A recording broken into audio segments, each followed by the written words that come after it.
कोई घटना, कोई किस्सा या कोई कहानी कितनी दर्दनाक हो सकती है, इसे नापने का कोई मापदंड तो नहीं है। लेकिन आज के इस पोस्ट में जो कहानी मैं आपको बताने जा रहा हूँ, मुझे यकीन है कि इससे ज़्यादा दर्दनाक और दुख भरी कहानी आपने ना कभी पढ़ी होगी, ना सुनी होगी, ना देखी होगी। 2014 का वर्ष था। इराक में दहशतगर्दों ने हाहाकार मचा रखा था। हर दिन लड़ाइयाँ, खून खराबा, बम ब्लास्ट, ये तो आम सी बात हो गई थी। ऐसे ही एक गांव पर इन दहशतगर्दों ने कब्जा जमा रखा था और वहां पर वे हर दिन कत्लेआम मचाते थे। इसी गांव में आयूब अपने परिवार के साथ रहता था और ये कहानी इसी व्यक्ति की है। आयूब ने अपनी जिंदगी के सबसे भयानक 2 दिन इस दहशती माहौल में देखे, जो पहले उसने कभी अपनी जिंदगी में नहीं देखे थे। दहशतगर्दों द्वारा आयूब के इलाके में बॉम्ब फेंका गया। वो था उसकी जिंदगी का पहला सबसे खराब दिन, और दूसरा दिन था इसी बम हमले की वजह से उसकी बीवी का इंतकाल होना। दहशतगर्दों ने गांव पर कब्जा जमा रखा था, इसलिए न चाहते हुए भी अपने 2 जुड़वा बेटों के साथ 2 सालों तक आयूब को इसी गांव में रहना पड़ा। लेकिन अब दहशतगर्द और उसकी इराकी आर्मी वालों के बीच हर दिन की लड़ाइयों की वजह से वहां रहना और भी ज़्यादा खतरनाक हो गया था। आयूब किसी तरह उस गांव से निकलकर अपना और अपने बच्चों का जीवन सुरक्षित बनाना चाहता था, लेकिन ये इतना आसान नहीं था, क्योंकि दहशतगर्दों को हुक्म मिला था कि जो भी इस गांव से भागते हुए पकड़ा जाए, उसे वहीं मार दिया जाए। आयूब जानता था कि भागते हुए शायद वो पकड़ा जा सकता है और मारा जा सकता है, लेकिन वो इस बात से भी वाकिफ था कि अगर वो यहीं रहा तो जरूर मारा जाएगा। उसे अपनी जान की कोई फिक्र नहीं थी। फिक्र थी तो बस उसके 2 जुड़वा बच्चों की, जो अब उसके लिए दुनिया में सब कुछ थे।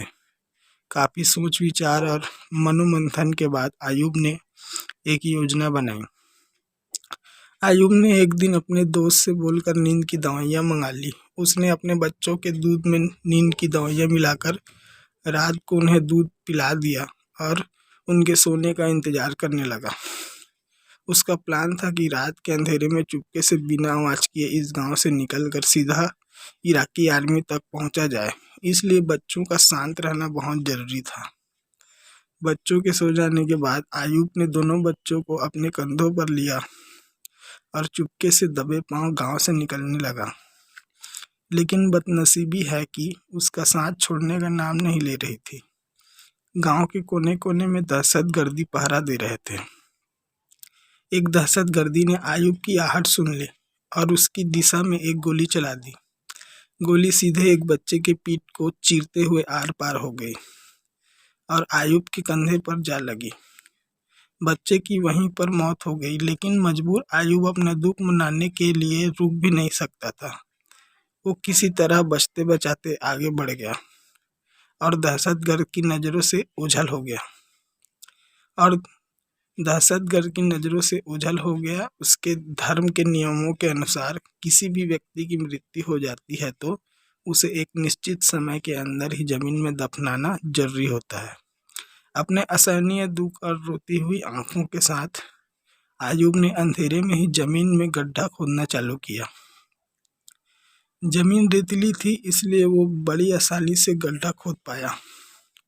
अपने बच्चे को दफन किया और दूसरे बच्चे को लेकर फिर आगे बढ़ गया। थकान से बेहाल और दुख से बेजान आयूब आखिरकार इराकी आर्मी तक पहुंच गया। जो घटना उसके साथ हुई थी, उसने उसकी आज़ाद होने की खुशी खत्म कर दी थी। आर्मी वालों ने जब उसे अपनी तरफ आते देखा तो उनमें से एक ने दौड़कर उसके कंधे से उसके दूसरे बच्चे को लिया। आयूब वहीं पर बैठ गया। आर्मी वालों ने उसे पीने के लिए पानी दिया। आयूब पानी पीने लगा, तब आर्मी वालों की बातें उसके कान पर पड़ी, जिन्हें सुनकर उसके पैरों तले जमीन खिसक गई। आर्मी वाले आपस में बात कर रहे थे, जरूर इस बच्चे के पीठ पर लगे घाव की वजह से इसकी मौत हुई होगी। हो सकता है किसी दहशतगर्द ने पीछे से गोली चलाई हो। उनकी बातें सुनकर आयूब को रियलाइज हुआ कि उसने कितनी बड़ी गलती कर दी थी। उसने रात के अंधेरे में और अपने पहले बच्चे की मौत के गम में अपना सुध बुध खोकर अपने सोते हुए बच्चे को ही मरा समझकर उसे दफन कर दिया था। दोस्तों, ये कहानी सुनकर आपके मन में निराशा के भाव आ गए होंगे। ऐसा होना बड़ा ही सहज और स्वाभाविक है, लेकिन इतनी दर्द भरी इस कहानी से भी हम एक सीख ले सकते हैं। चाहे जो हो जाए, किसी भी कठिन से कठिन परिस्थिति में भी अपने आप को, अपने मन को निश्चल रखना बहुत जरूरी है। धन्यवाद दोस्तों।